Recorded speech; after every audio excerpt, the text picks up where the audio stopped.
All right. RC and I met over the past couple weeks, I guess.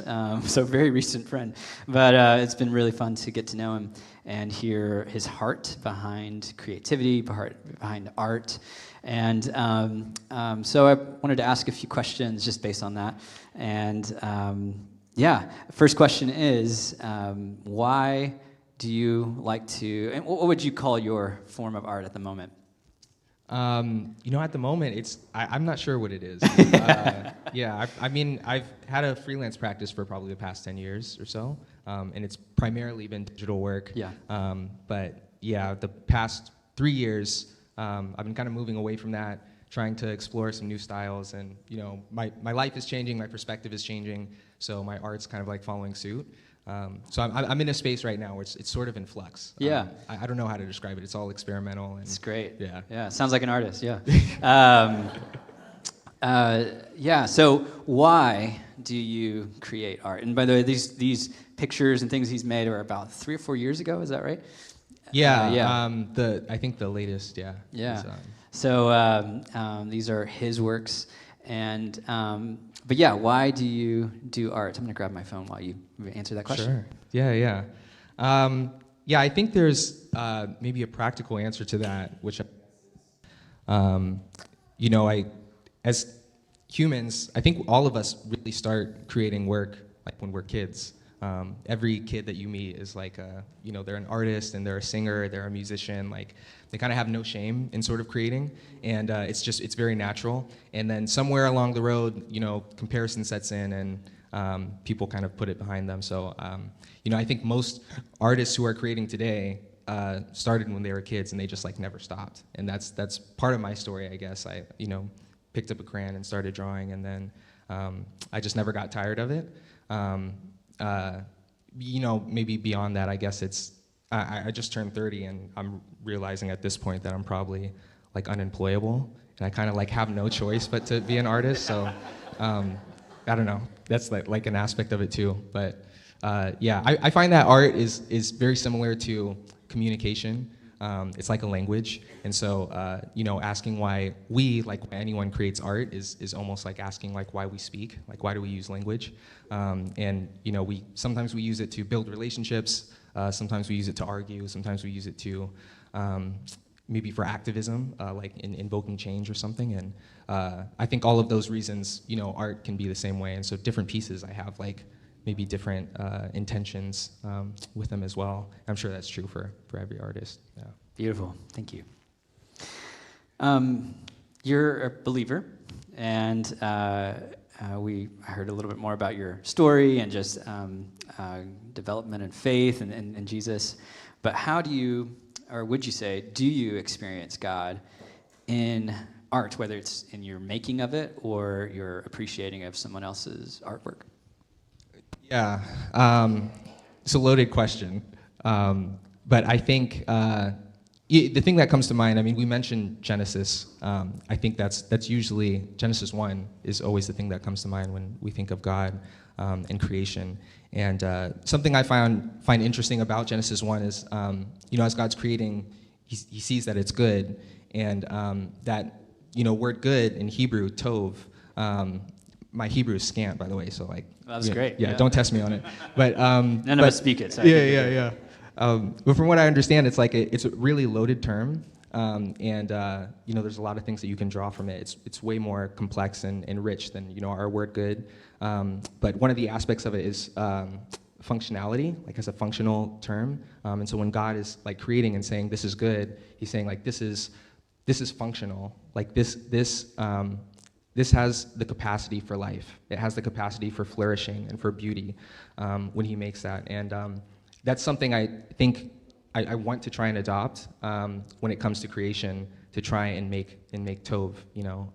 He is taking that sort of what is formless and void and making it a space where life can actually exist and beauty can happen. And so I'm kind of reminded of Genesis. I think it's towards the end of Genesis 50, also don't test me on that, but I think that's where it is. But it's with Joseph, like he's risen through the ranks in Egypt, and he's reunited with his family and all this stuff. And then his brothers are nervous that he's like gonna get revenge, and he says, "What you intended for evil, God used for good. God used for tov." And so it's this constant aspect of, I just see that character throughout Scripture of God taking what is chaotic and what is evil and what is disorderly, and bringing harmony and life out of that in places that you like wouldn't expect.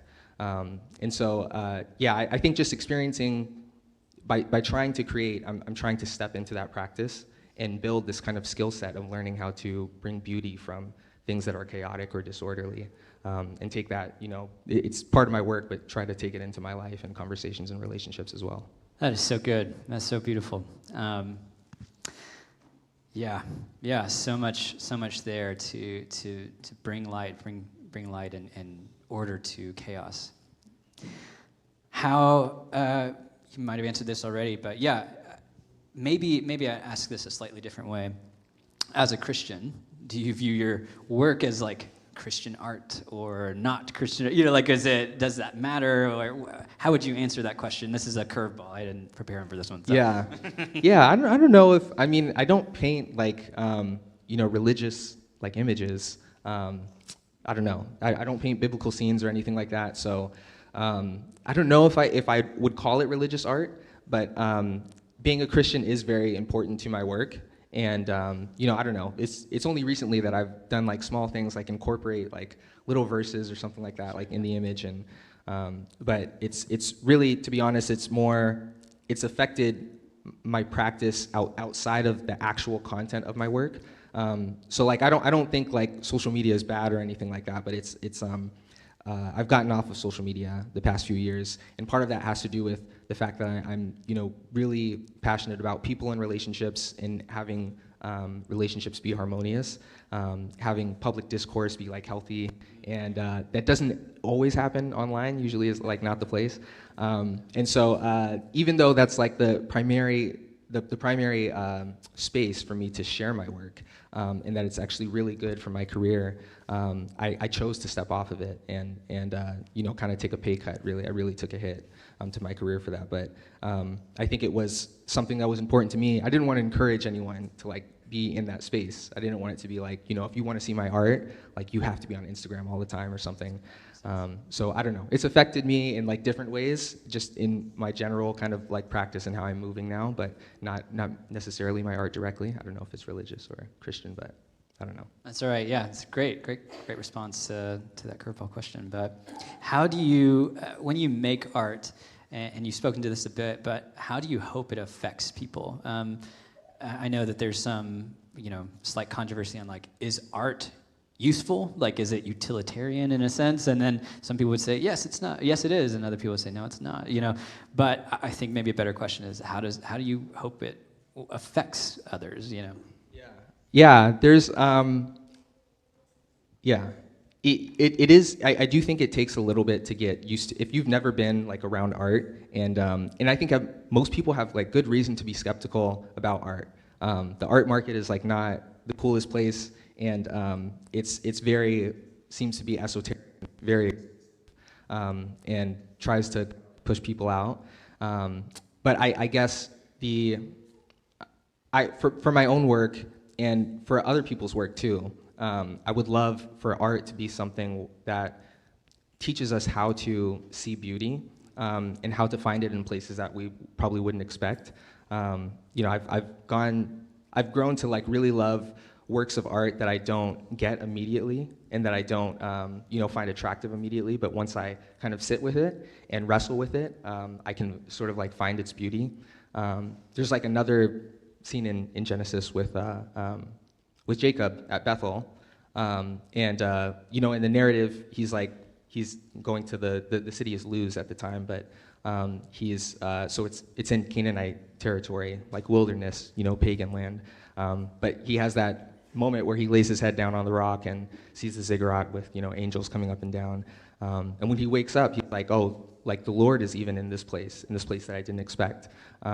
This aspect of being able to find beauty in a place that it's really a surprise, and you expect to kind of be chaotic and wilderness, I think, is like really important. I actually think it's something that you can craft, that you can build that perspective out. And you know, if you engage with art in any way, it should be kind of like trying to build that practice of recognizing differences. So, yeah. Mm-hmm. That's great. One of the things R.C. told me over coffee recently is he just hopes to also make people curious, because I think, and I think it goes along with what we talked about last week about longing, to make people curious about what it is that stirs them up when they see something beautiful. What is it that stirs them up about an art or a thing, or whatever it may be, an artwork, and because we are rooted in the belief that when it comes up, if you follow that trailhead, so to speak, you will be led closer and closer to God. You will find that God's truth, goodness, and beauty is present in these places you wouldn't expect, and interaction and encounters with God can happen in those moments. So, yeah, thank you for what you share, and thank you for what you do. If you want to find out more about, if you guys want to find out more about RC's work, you can talk with him right afterwards. But do you have some kind of like website or something like that? Yeah, I'm Sorry, here. Oh, cool. Thanks. Yeah, I'm not online, but I don't know. I'm trying to figure that out. I'm still in the space of like figuring out my work and everything. So I've been reluctant to like make a website and post anything because my stuff is, I don't know. Yeah, no, it's all good. I'm lost artistically at the moment, but still talk to me about it. I'd like to talk to people. Yeah, we would love to do that. So he's a great conversationalist, and just has lots of, just lots of thought behind what he does, and just rooted in Scripture. So I'm really grateful for you and for what you do. I just want you as a church to hear that we are grateful for the effort that you put into bringing beauty into this world. So can we give him a hand and say thank you? Thanks. Thank you so much.